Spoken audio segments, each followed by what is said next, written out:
Assalamualaikum warahmatullahi wabarakatuh. Perkenalkan, nama saya Fatimah Birusdin dari kelas 12 IPA 1. Sini saya akan melakukan praktikum tentang senyawa polar dan senyawa non-polar. Saya sudah menyiapkan 4 buah gelas yang berisi air putih dan di depannya terdapat cairan pencuci piring, mentega, gula pasir, dan minyak. Saya akan memasukkan cairan pencuci piring ke dalam gelas pertama.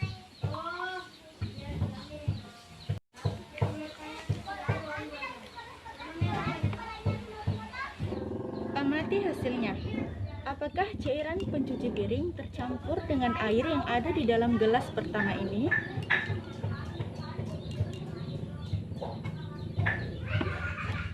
Untuk gelas kedua, kita akan memasukkan mentega.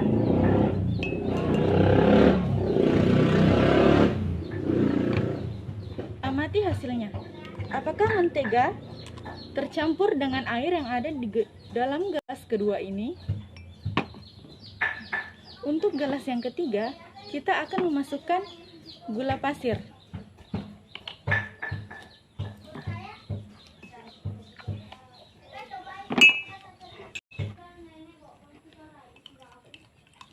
Amati hasilnya. Apakah gula pasir tercampur dengan air yang ada di dalam gelas ketiga ini? Untuk gelas yang keempat, kita akan memasukkan minyak kelapa.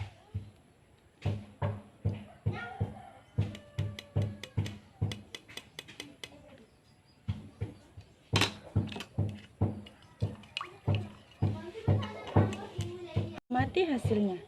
Apakah minyak kelapa tercampur dengan air yang ada di dalam gelas keempat ini?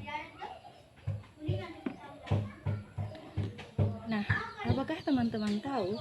Ternyata senyawa juga memiliki sifat yang sama dengan manusia, yakni memiliki rasa suka dan rasa tidak suka. Atau istilah lainnya dikenal dengan like, soft, like.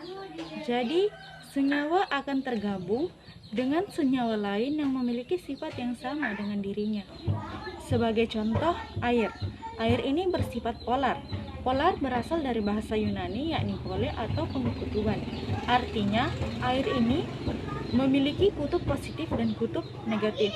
Sedangkan non-polar adalah lawannya, yakni tidak memiliki pengkutuban baik kutub positif maupun kutub negatif.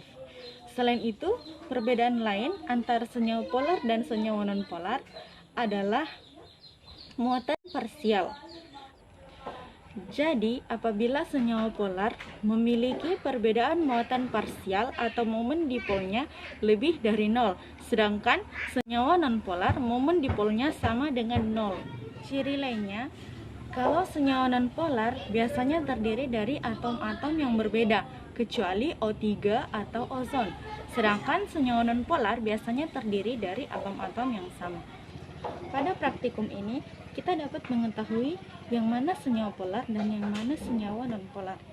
Nah, cairan pencuci piring dapat bergabung dengan air. Berarti ini termasuk senyawa polar. Mentega. Mentega tidak dapat bercampur atau larut di dalam air. Berarti ini termasuk non-polar. Gula. Gula dapat bercampur dengan air yang ada di dalam gelas ini. Berarti ini termasuk polar. Minyak kelapa. Kita bisa melihat ada 2 lapisan di dalam gelas ini. Berarti minyak kelapa tidak dapat tergabung dengan air yang ada di dalam gelas ini. Jadi minyak kelapa tergolong senyawa non-polar. Demikian praktikum saya yang membahas mengenai senyawa polar dan senyawa non-polar. Terima kasih.